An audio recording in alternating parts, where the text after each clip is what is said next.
if you've been on Instagram before, you've seen a hashtag. Hashtags are everywhere on Instagram, and they're a bit of a secret tool into boosting your content.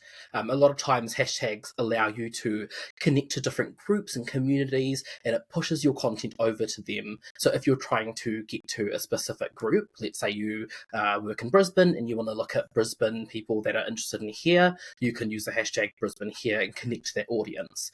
But there's a lot of things about hashtags that are sometimes unknown. How many do you have on a post? Do you use hashtags that are very well used with millions and millions of people that are using it as well, or do you use one that's more niche? We're going to go live today with Kirsten McHarg from Savvy Salon Marketing, who's an expert in everything social media for the hair and beauty industry. But specifically today, we're talking about her stance on hashtags. She's going to give us a bit of insider knowledge about up-to-date information on hashtags because it changes all the time. And yeah, basically give us the rundown. So thank you so much for joining us, Kirsten, today. Yeah, do you want to go? Tell us about hashtags. Thank you for having me back. And we have talked about hashtags before, but so I thought I'd take a slightly different stance. But as you say, hashtags change all the time, and that's because Instagram changes its mind all the time. And so we have to try and keep up with what Instagram is suddenly focusing on next. But hashtags are super cool. And if you don't use hashtags, you've essentially put a post up and really no one's going to see it. Maybe a few of your followers will. And so all the effort that you've put in is kind of lost. And but, you know, the good news is hashtags exist and they're not difficult to use. It just takes a little bit of time and commitment up front. And once you've got your system going, you're good to go. So that's what we're going to cover today. Excuse me. So the key thing with Instagram these days is, yes, it is an app with photos and videos and reels, and it's all about entertainment, but it's also a massive search engine. Just like YouTube is a massive search engine, and of course we've got Google, and then there's all sorts of AI search engines that have cropped up as well. But if you think of Instagram and then you think of search engine optimization or SEO, a lot of people have heard of those terms. And if you think of Instagram in that way and then put yourself in the shoes of your clients and potential clients and your followers and the people that you want to connect with, what are they thinking? What are they interested in? Therefore, what hashtags will you use? And you try and connect the two. That's kind of it in a nutshell. So how do we do that? So when you do have a post and you put a hashtags at the bottom, every hashtag that you use for that post puts your post on another page just for that hashtag. So if you have hashtag hair salon, for example, which is a very broad and generic hashtag and lots of people use it, your post will go on there. And if someone comes along to Instagram and they're searching for hair salons in an area or something like that, if they go to that explore page and your post is showing, they may actually click on your post if it looks really interesting and different from everything else they can see. And then they may click through to your profile and then they may follow you. So that's kind of the customer journey of how it works. So the trick is to marry up who you want to attract and where, obviously. So we'll talk about geolocation hashtags shortly. But obviously in a salon, you only want people in maybe a 5 or 10 kilometre radius of your salon. So that's where hashtags can be very helpful. And it's not a perfect science. It's not always going to work that way, but you obviously don't want people from the other side of the world who are never going to visit your salon to start liking you because you're getting the wrong quality, as it were, in terms of ideal followers.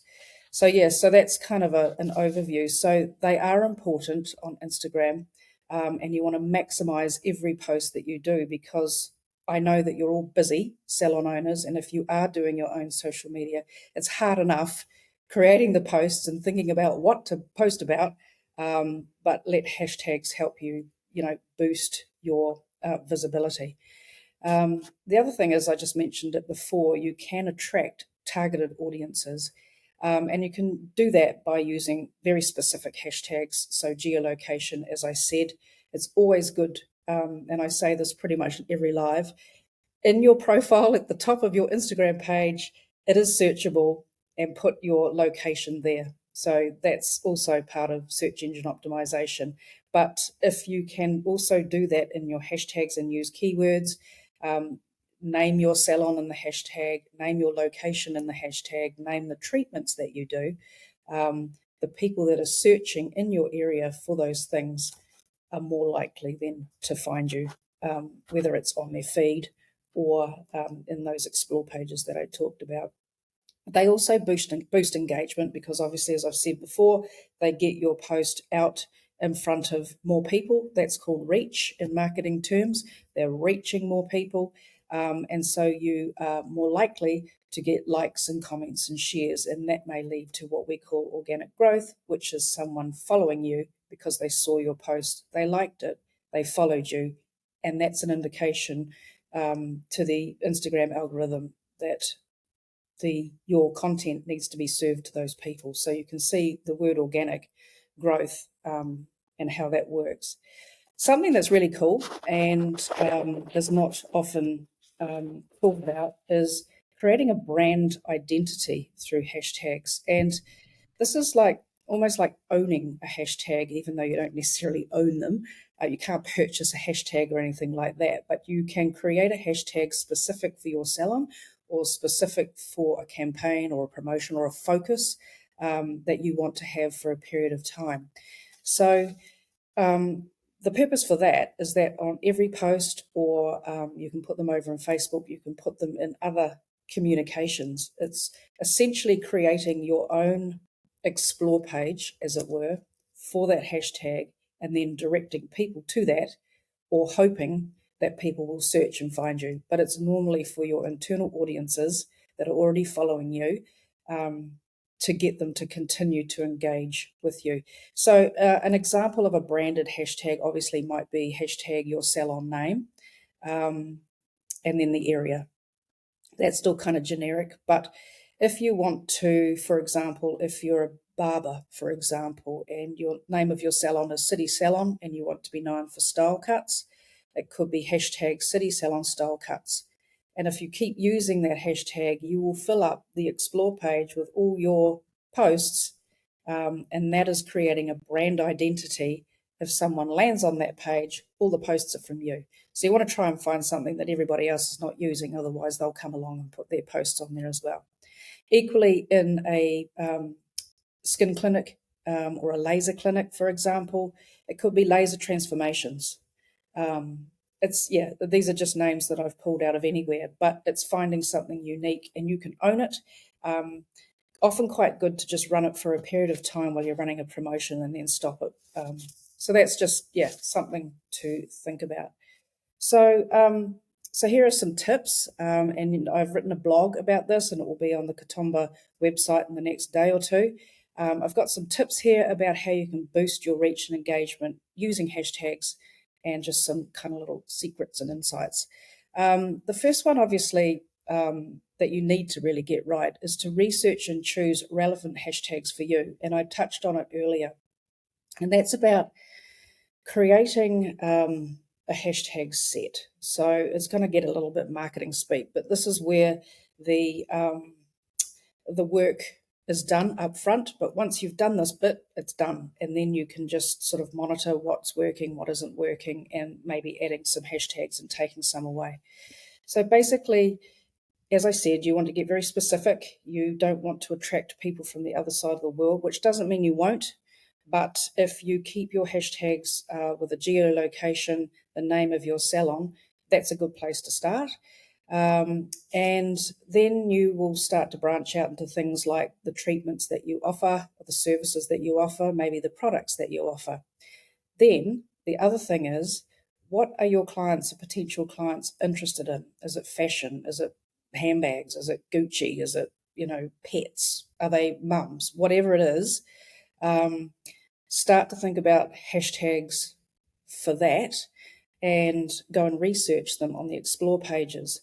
If they've got hundreds and thousands and millions of hashtag followers, I guess, on an explore page, probably not a good idea to necessarily be on that page, but you could test it, because you will find that every minute or second there's posts landing on that particular hashtag. So you will very quickly get lost.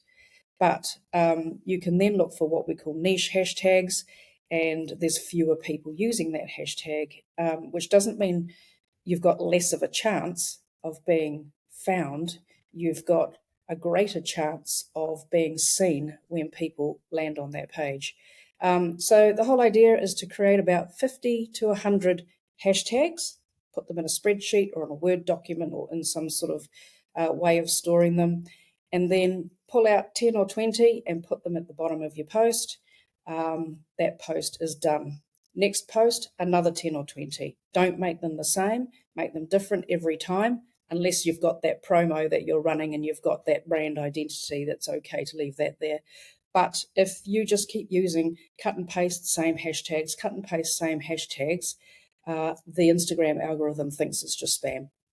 And it doesn't think you're being very creative, and it thinks that you're just a bot doing something, and your content will get buried. So you just need to keep it fresh. So if you've done that research up front, you've got what you think is a good hashtag set, then just mix it up. And I mean, don't be concerned if post A and post B have some hashtags that are similar. It's not like your content will be buried straight away, but it's just if you've got the exact same thing going on. So I talk about creating branded hashtags here in the blog, and I talked about them before, so I won't cover it too much, but it is a good way of just creating a community. If you're wanting to do it, and it's not a promotion, but it's more just about creating a community and being really specific, then those branded hashtags are really good. Again, that takes a bit of research, and let it play out for a while. Don't just use that hashtag for a week or two and go, it doesn't work, I didn't get any results. Just keep that going and see how it plays out. Also, I've got here to limit the number of hashtags. Now, this is kind of a grey area. At one point, Instagram was telling us to use 30 hashtags per post. Then it went down to 5 hashtags per post. And they change all the time. There's no real magic number, but you don't want to have a big long list of 100 hashtags or anything like that, because then you just look spammy to everyone. So you just want to keep it a little bit stylish and a little bit neat. So 10, 15, 20 is a good number, anywhere in there. Again, it doesn't matter. There's no perfect number. It's more about keeping it fresh than it is about the numbers. Also, a good idea to hide your hashtags. Now, there's another, commentary or debate out there in the marketing world about whether you put your hashtags into your post or whether you put them into the first comment. We've done both, and we've tested this over and over and over again for years, and we put ours in the post because it's related to that post. The first comment is not related to that post. That's my view. If you Google it, you may get another view. But all I can say is that we've tested it, and that's now what we do for all our clients, and that's now what we recommend. The other thing we do is we hide them. But all that means is that in your Instagram post, you put your post, you put some spaces. Some people put a full stop 3 times. Yeah. Again, some people go, full stops look really bad. You shouldn't have full stops, but actually it looks fine.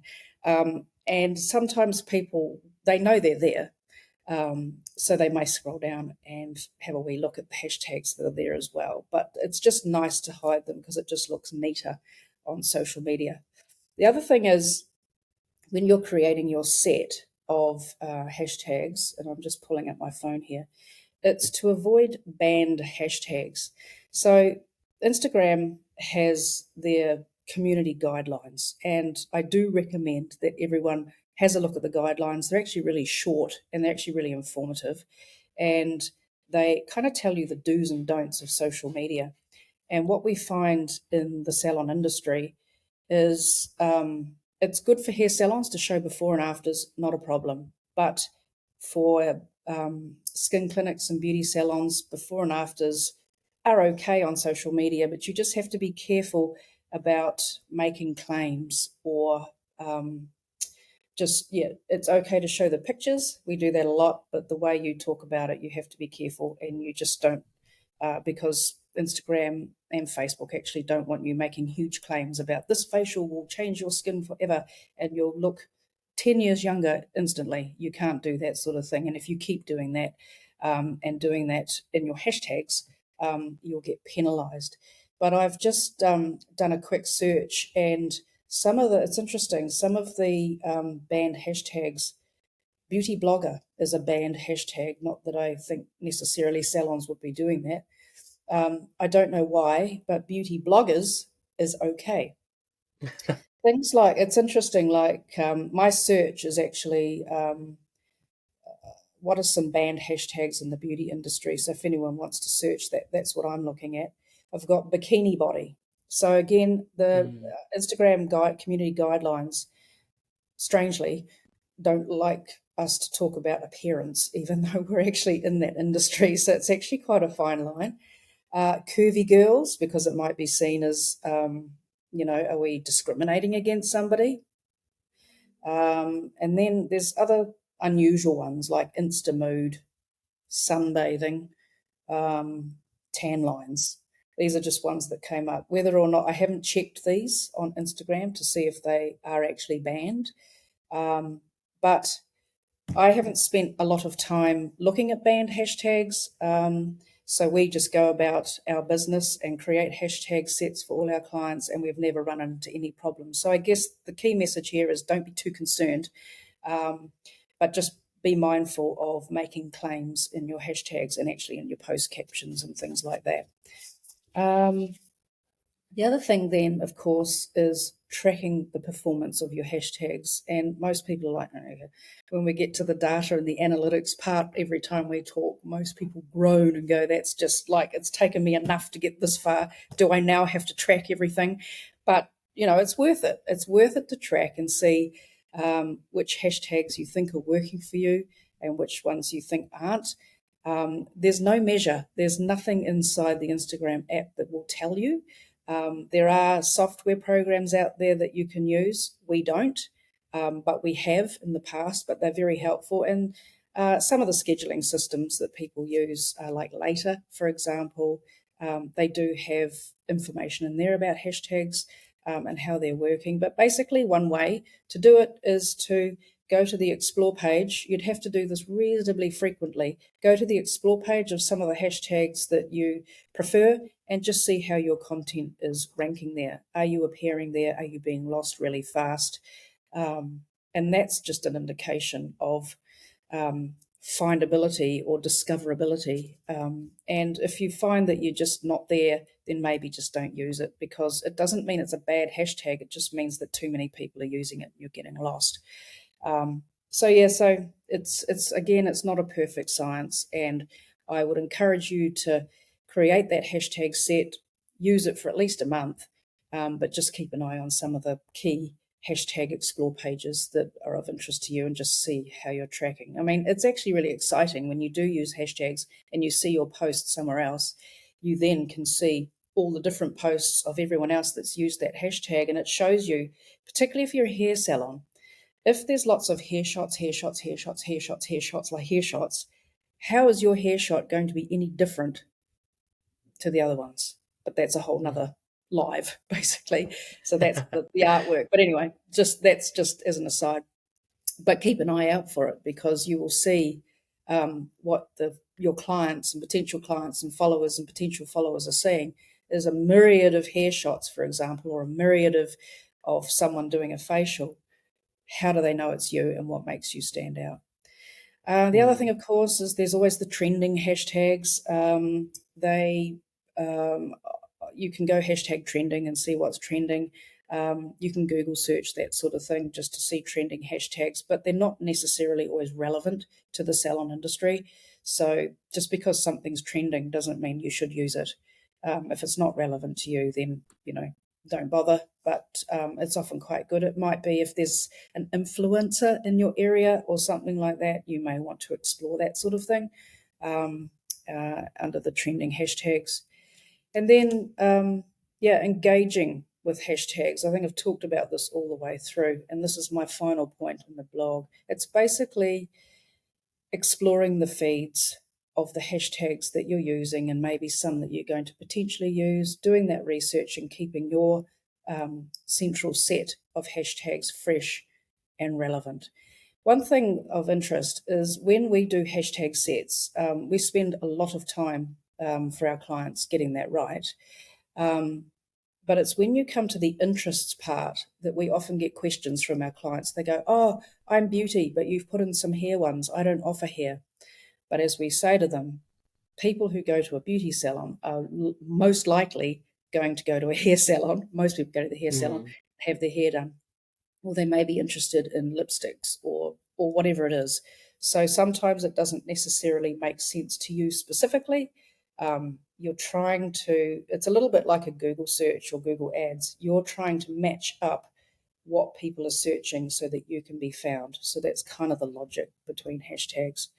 So that's kind of it. I mean, that's a lot to digest there, and the blog post will be there on the Kitomba website and on the Savvy Salon Marketing website. Well worth it to make your content go a lot further. Don't stress over getting it right. Just start doing it. Start somewhere and just then keep an eye on the analytics and see what was a popular post, what post had a lot more reach, what post had a lot more engagement, and that will be an indication as to the hashtag set that you used and give you some clues as to where to go next. Yeah. It definitely is like trial and error, like seeing, like you kind of mentioned it before, you want to find a hashtag that isn't so niche, unless you're doing your, owning your own hashtag and having one that's so unique to your business. But if you're Mm, trying to get your post to the people that you want one that is not so niche that no one sees it and no one is searching for it, but also you don't want one that's so popular that the minute you post it, 5 seconds later, there's another 10 that just overshadowed yours.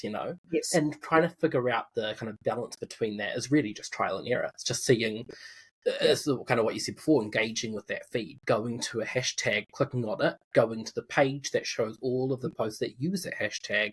And then when you see that page, do you see your posts on there? Do you see, maybe you notice that people are using that hashtag and they're posting very different content than you. If Mm, everyone else is posting slightly different content, maybe the wording on that hashtag isn't exactly right. Maybe you're not actually, it might not be relevant for your industry. mm, What I found really interesting is the point that you made of don't just use hashtags that uh, that are related to your business. Use hashtags that are related to the group you're trying to target. So your mm, customers, what are they mm, interested in? And mm. then if it's relevant, use those hashtags because ideally you want to find those clients. I thought was really, Yes. really interesting. Yeah, and they're not just going hashtag salon in my area or whatever it might be. You want to Mm, actually attack them on all angles and try and get their attention. The other thing I wanted to say, just moving on from a point you said, was that it's there's nothing worse than putting a post out and like no one sees it or you feel no one sees it. What I know in the long time that I've been in the beauty industry is that for some reason people don't like, they don't share, and they don't necessarily comment. Not on mm, Instagram. They do on Facebook more so, but not on Instagram. Doesn't mean they're not liking it in their mind, going, "Hey, that's a really cool post," and they read it. If they stop and have a look at your picture and read your post, or even if they just look at your picture, the Instagram algorithm detects that they're interested in that, and they will start to, serve your content up to those people more so. It is a slow grind. It is organic. It takes time and persistence. And even if you just commit a short period of time every week just to keep that momentum going with your hashtags, you will start to see some results. And it is exciting when you see your posts on explore pages and then you see people visiting your profile and following you. It will start to happen, and it won't happen overnight, but it will happen. yeah, for sure. Cool. Thank you so much, Kirsten, for joining us today. I hope everyone enjoyed the live today. As Kirsten mentioned, we've got a blog that kind of explains everything that we kind of covered. It'll be posted in the next couple of days on the Kitomba feed on our website. Also, we've got a really great resource called the Salon Marketer's Guide to Instagram Marketing, and it's made by Kirsten and her team. It's incredible. We'll leave a link down below on YouTube or Facebook. Or just head to the link in our bio on Instagram if you're watching it there, and you can see it and download it. It's a free resource. It's a really, really cool. I've definitely used it when kind of working on the Kitomba social. So yeah, highly recommend. So yeah, thank you so much. I hope you guys all have a lovely day, and we'll see you next time.